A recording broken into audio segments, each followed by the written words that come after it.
ከተኛህበት ሊያነቁ የሚችሉ 5 ህጎች ልስጥህ። አንደኛ፣ ጠንክሮ መስራት።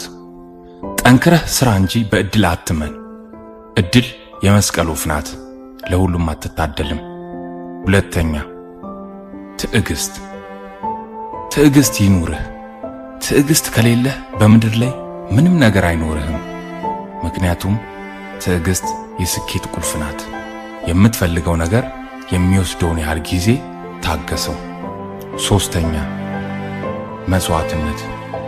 ለምትፈልገው ነገር ሁሌም ቢሆን መስዋዕትነት ክፈል። በዚች ምድር ላይ ሰጥቶ መቀበል እንጂ ምንም ነገር በነፃ የለም። የሰጥቶ መቀበልን ህግ ጠንቅቀህ እወቅ። አራተኛ፣ ድግግሞሽ። ድግግሞሽ የለውጥ መሰረት ነው። በህይወትህ አንዴ ባነበብከው የቢዝነስ መጽሐፍ ወይም አንድ ጊዜ በሰራው ስራ የሀብት ማማ ላይ አትቀመጥም ወይ ለውጥ አታይም። ምክንያቱም ሁሌም ቢሆን ጥቃቅን ለውጥ የሚያመጡ ድግግሞሽን ይፈልጋልና። የድግግሞሽ ህግ ግባ። አምስተኛ፣ ስነ ምግባር ይኑርህ። በምድር ላይ በውድቀትህ ሰዓት ስነ ምግባር ቀጥ ብሎ የቆመ የማምለጫ መሰላል ነው። ማንም ሰው በሞቲቬሽናል ስፒከር ተነሳስቶ ወይም ደግሞ ደስ ስላለው ብቻ ተነስቶ የሆነን ስራ ሊጀምር ይችላል።